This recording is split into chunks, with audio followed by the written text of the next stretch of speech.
Podcast, and I'm super excited to be able to jump into this video with you guys today. We having a very simple topic. Today is something that we always thought about, I guess, in the back of our heads. But why did kings care so much about lineage? Everybody wants money, but what about the legacy, right? So today we're going to break down pretty much what the system has done to us to be able to make us strip away and not know our identity anymore, in the sense of this is our heaven that's supposed to be here on earth, right? One thing that most people always believe is my will be done on earth as it is in heaven. But how many of us has actually practiced that? So today we're going to go over a couple of things here. Pretty much we're going to disillusion what we have been taught from a kid, and we are going to implement the blueprints on how to actually do this here. And it's real simple once you start thinking about it. And it's so simple. That's why they've been putting so many brainwashing and manipulation and control tactics, because it's so simple in the fact that if we just did it, there would be no room and no jurisdiction for them at all. So I have my notes here. So one of the biggest things that we want to talk about is when we were, the system of how they bring us up, right? We're rooted in shame. We're rooted into disconnection. We're rooted into an illusion painted based off of the Rockefeller school system. So when we all grew up, we were growing up pretty much, those that are watching this video, you guys already know. So when we're raised, our parents have all these ideologies, all these thoughts and patterns, and all these programs and systems in their head that their parents have taught them. So what we are breaking down today is we're going to break down why they did it and how we're going to fix it, because that's what this podcast is about, right? So, most of you guys can always pretty much, understand what I'm saying in the base of when you were 5, we all started kindergarten. And kindergarten was that pattern of what they taught us, pretty much of ideology of how the world actually runs. Small pieces, but surely enough, right? They taught us little pieces about religion. They taught us about holidays, right? From kindergarten all the way up to when you graduate, these schools make sure they have these breaks for holidays, Easter, Christmas. They even celebrate it in the school. What is it called? St. Patrick's Day, Valentine's Day, Mother's Day, Father's Day. All these days and all these calendar pinpoints is literally the delusion itself, right?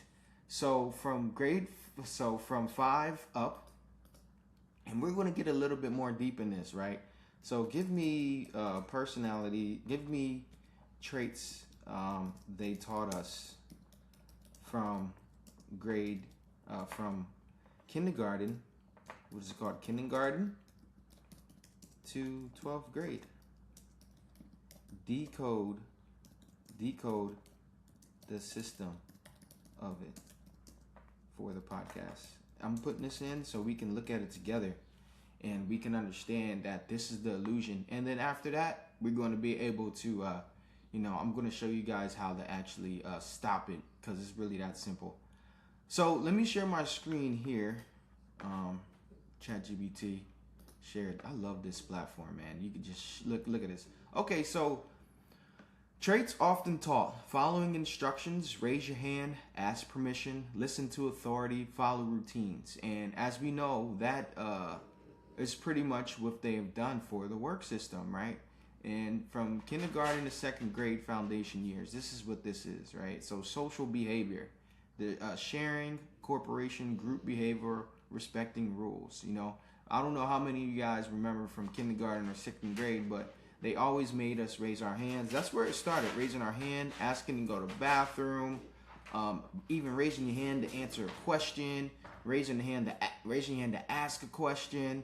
So all these things are pre-practice things for you all the way up to grade 12, right? So social behavior, it even goes all the way into social behavior. And then also time structure. They got the bells. You remember each and every time you go to every class, it was a bell structure, right? What do they call it? I forget the name. Block scheduling.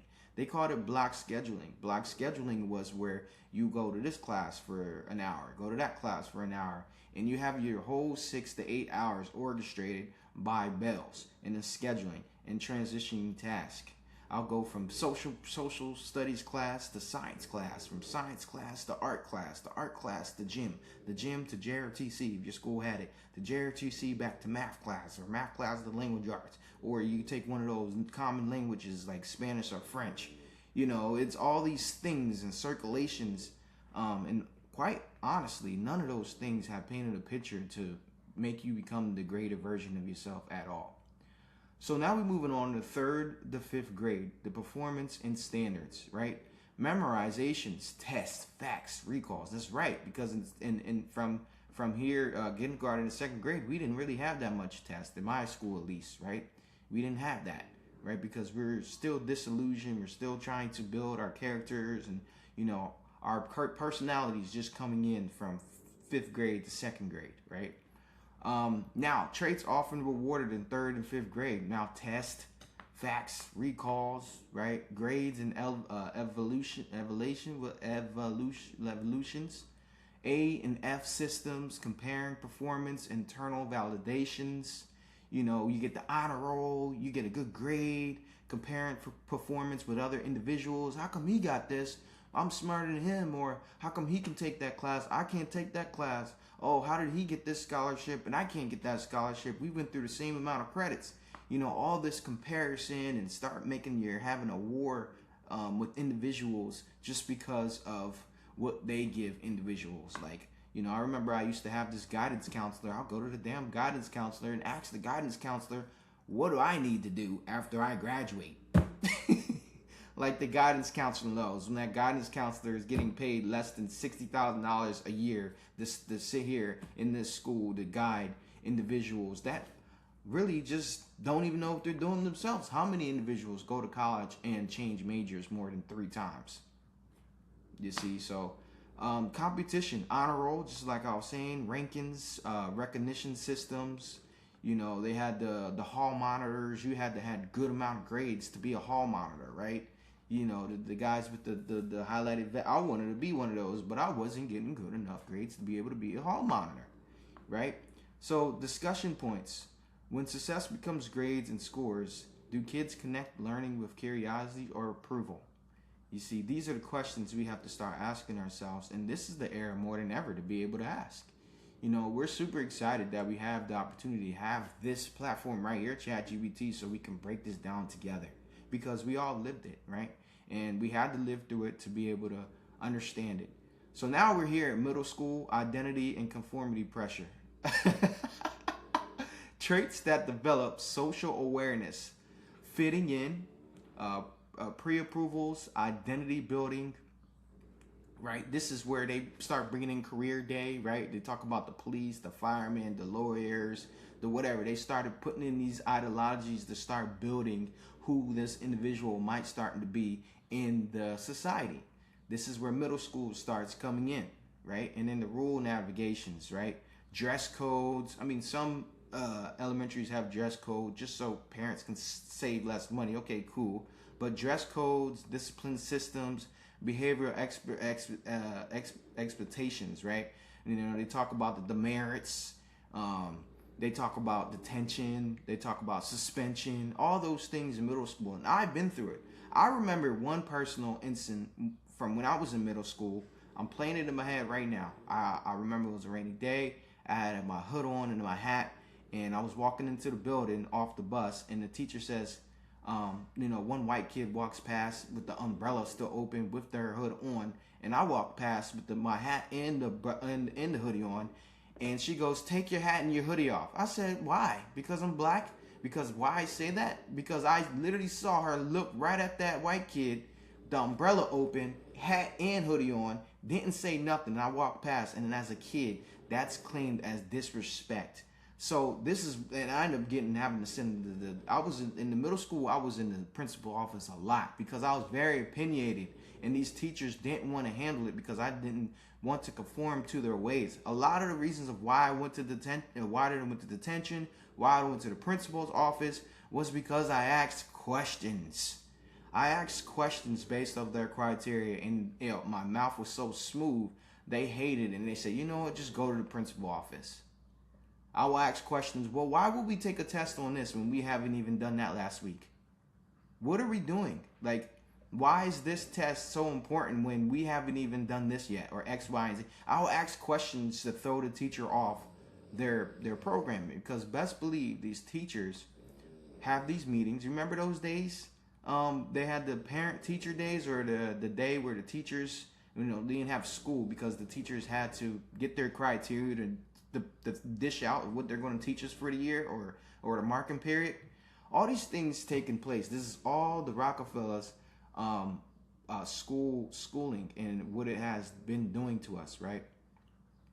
So rule navigations, we went over that. Emotional adaptation, managing pressure, handling criticism, group dynamics. Very much true. When we talk about the group dynamics, they had some after school programs, chess club, acting. They were good programs. They were good they were good activities. Like I was in band or whatever like that. But these are the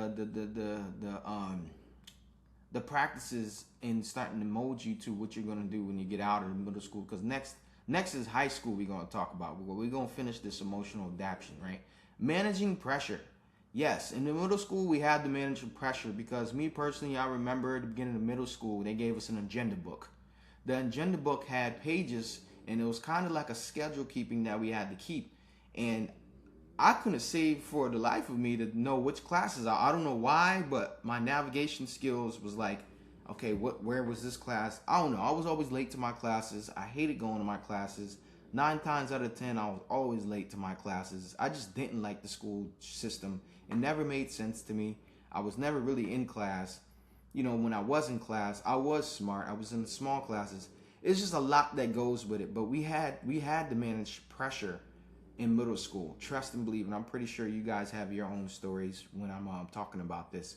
Handling criticism. One of the biggest things in middle school. That's where most kids start at least in my era, we started getting made fun of. I know I was made fun of a lot because I was a different individual, right? I always used to try to fit in, but I couldn't fit in, just because now look at us. Fast forward, we're awake. We're helping other individuals starting to be awake. So, as you guys know, star seeds, we never fit in. We all were the black sheep. We never understood what the others were doing, but we always had our own agenda. And fast forward today, Golden Ankh Podcast, doing these spiritual awakenings for other individuals, breaking these things down. It makes sense now. And I'm sure you guys too actually have stories as well. That's why you're able to find this video and get to, the meat and the potatoes of what's going on here. Right? So I don't want to spend much time on this, but it's very important. Now we're hitting to the high school, but I want to end it on this here for the middle school. Middle school becomes less about ABCs and more about identity, belonging, and social survival. Absolutely. That's when they start putting all these narratives in your head. Now, high school, the last 4 years in their indoctrination program. And at the end of your 4 years, they give you a goddamn diploma. A diploma that means nothing, but you can wake up every day at 6 o'clock and be here until 3 o'clock, showing the society that you can clock in and out on a 9 to 5. This is the system that they have put us in. It's time to break it because it don't make sense anymore. My dad's a teacher, and my friend is a teacher as well. And they just see every day, it's like, oh, this is just a daycare. It's not even a school. It's not even structured anymore. It's just a daycare. So with that being said, let's go over this, and then we're going to get right to how we're going to break this real fast, real easy. Gods and goddesses, bear with me. If you guys are still watching this video, you guys are tapped in, and you're feeling it, So let's change these things. So traits often encourage deadlines and productivity. Homework. Oh my God, don't get me started with that. Time management, delivering assignments. Wow, you see how they do it in tiers? You see how you do it until, middle school, I still have projects, but talk about high school, every other week I had a project, and 9 times out of 10, I failed those projects. Ace! Sorry, my dog's snoring in the background, you guys hear. But homework was one of the biggest things I hated, because how you going to give somebody homework after they've been in one institution for 6 hours? You telling me I'm going to be in this place for 6 hours and then go home and have to think about this stuff again? No, thank you. Time management, the block scheduling, now this is where sports start getting involved. Remember in middle school, you didn't have sports after school, at least where I was at. My parents had to take me there, right? Like recreation, my parents had to take me there like at 6 o'clock, but now in high school, you have it right after school. After school, we'll have weight room, and after weight room, we'll go practice. I played football. So, it was a lot of time management. These are the things that actually did help us. Not all this is bad, but in the circulation all at the end, it doesn't really lead us to where we need. Now, nevertheless, these skills actually can catapult you when you get out of high school, as it done for some individuals, right? Delivering assignments. Now they had circulated our brains to be able to understand deadlines. Deadlines. Like I said, it's a good skill to have. But when we talking about putting energy to their grand scheme of what they're doing for the masses, this is why they're doing it, right?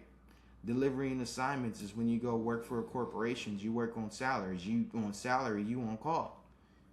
So these things have a pro and con on all of it. But career preparation, college, track, workforce red lines, resume thinking, right? Then that's when they talk about the SATs. You got to have a certain score for the SATs to get into one of these colleges that's going to get you in debt anyway. Workforce readiness. Remember, they had career day. Even in high school, you can get credits. Let's say you go, every weekend to the firehouse or the police station or doing some type of volunteer work. You'll get credits from the school. So there they put it on your resume. And then when you go out and put college applications, you said you did this X, Y, and Z. Working with the system, requirements, credits, just like we were talking about, following processes. This all goes in the tail of you actually going into the workforce and making you and molding and shaping your mind to be a worker and not an individual thinker. As you can see, all these things are all group activity and timely and structured things. None of these things showed you how to be able to sustain yourself without a system. None of these things. Now, can these skills and all these categories be very prominent to be able to help yourself build individually? Absolutely yes. Absolutely yes. Going to weight room and going to football, and having these, structures did help me. But now we're talking about how do we build our heaven here on earth. So let's jump into that now. Let me unshare my screen here. Let me stop sharing my screen. Let's jump in now on how we're actually going to be able to build our empires as gods and goddesses here. Now, taking key. This is very, very important now for the goddesses and gods to take notes on this section here. Now, I want to express something. Us men, we are natural hunters. We are natural individuals that need to go find a woman to be able to make our kingdom. We bear the seed, the woman creates the body. So goddesses, I say that to say, it's time to understand your role here as a goddess. It's time to stop doing what they put out to make you do. Like these female rappers. That's all I gotta say. That's for another podcast. So let's jump into this timeline picture. This is how we break the matrix, and this is how we bring our heaven to earth. This is how we bring kingdoms and empires. Yes, all that stuff we learned, but this is how we do it. And this is what they have made us forget, and this is the easiest thing ever. This takes the God and the goddess to be able to do this, nothing else. So let me share my screen here. I'm going to share my screen. Share screen. Chat GBT. All right, and let me get this image. Pull up this image. Can this image here? Okay, I know what I'm gonna do. Let me go back here and let me go to my library. Go to my library. Oh, images. Go to the images, and this is how we do it here. All right. So this is how my plan is, and this is how every God that is watching this podcast, this is how you are going to start your empire. If you truly believe that you need to have your heaven here on earth, and you need to do what God has put you on this planet, it's all about building your own empire. This is supposed to be heaven for us. We're not supposed to be defined to anything else other than what you are supposed to be doing. So this is how it works. This is me. This is my queen. And we're going to have 4 sons. And when you have 4 sons or daughters, doesn't matter. Doesn't even matter how you start. You can start with 2, you start with 3. This is how you do it. First off, before you even get this plan, you need your own land. Once you buy your own land, this is how you can actually consolidate this plan. Because once you have your own land, you have your wife, you have the land, you have the panels, you have the camper, you have the container home, you have whatever it is that you guys do. Make sure you are comfortable at your land before you even have these 4 kids. Once you have your 4 kids, you raise them up. And these 4 kids will now find their own land. You have 20 years, 20 years, 20 years, 20 years to be able to bring them up, right? 15, you can even, look, 18 years, 18 years, 18 years, 18 years. Depends on, you can even have them a month apart. You can control all this, right? You can control all this. This son here, now you get land for this son, and then he has sons. And then these sons will then start acquiring land. This is how you build an empire. Look, just from one man, you already created 1, 2, 3, 4, 5 seeds already having a kingdom. He has his land, his 4 kids, then he shows them from what you show them how to get land, acquire land, and then they start building their land. See, these are the things we need to start doing. We need to learn how to trade. We need to know how to do framework. We need to know how to do all these things, electrical work. These are the things we should be really learning how to do as gods. We are supposed to have our heaven here on earth, and they have been stopping us from that, right? There's so many people in my family personally that live in Philadelphia. Each one of my cousins have probably 4 kids each, and they still live in the small little section of Philadelphia. Let's go here, right? Let me stop sharing my screen here, and I'm going to pull up how they try to, put us in boxes. And I'm going to go to Google real quick, and I'm going to go to Maps.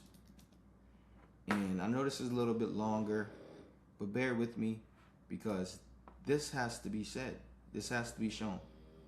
All right, so let's share the screen here.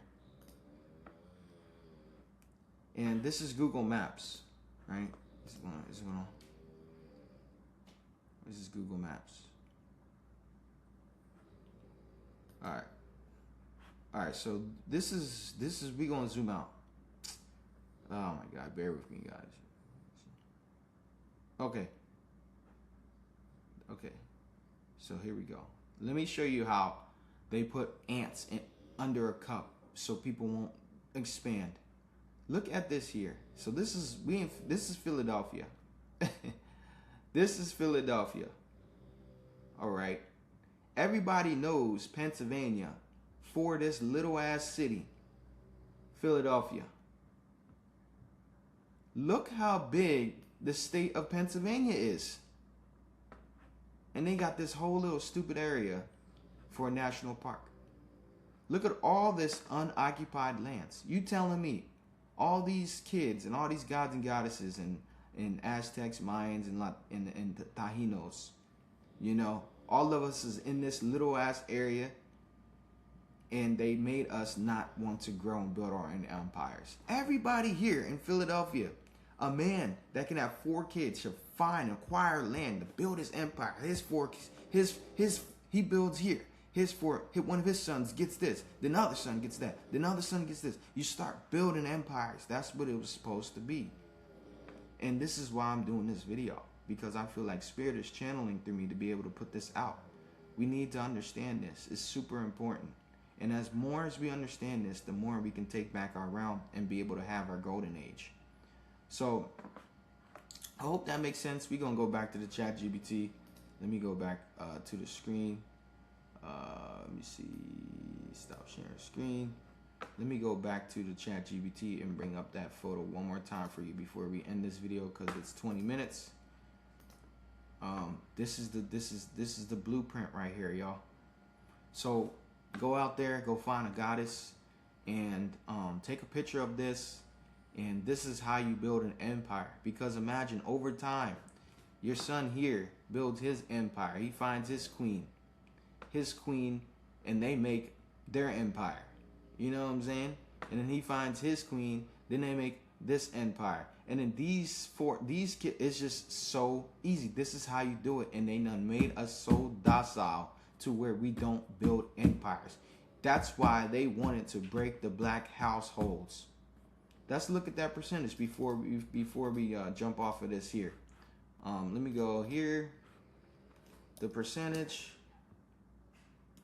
of broken up black family households, because I knew I grew up in one. And let's say just Philadelphia. Let's do where I'm at. Philadelphia. Now let's see the percentage of that. It's going to be bad. There you have it. I mean, that's already a big enough percentage. 45% were headed by single mothers. 44% were married couple households. 11% were single fathers. So you see this big disconnect. 11% single fathers. Hell, the kid is always way better with the dad than the mother, because they done created. We already know what's going on. That's a different podcast here. But 45% of single family homes in Philadelphia, men raised by mothers. Only 44% marriage couples. This should be at a way higher percentage, because you know why it's not? Because they gave women rights. It's different podcasts. So I hope you guys understand. I hope you guys can know and love what I've given here today. And this is the recipe, and this is how you're going to be able to do it. But remember, you got to buy land first. And there's land financing, and there's all these other things. But this is how you build your empire. I shade to all the gods and goddesses, man. And tap into me next episode. Peace.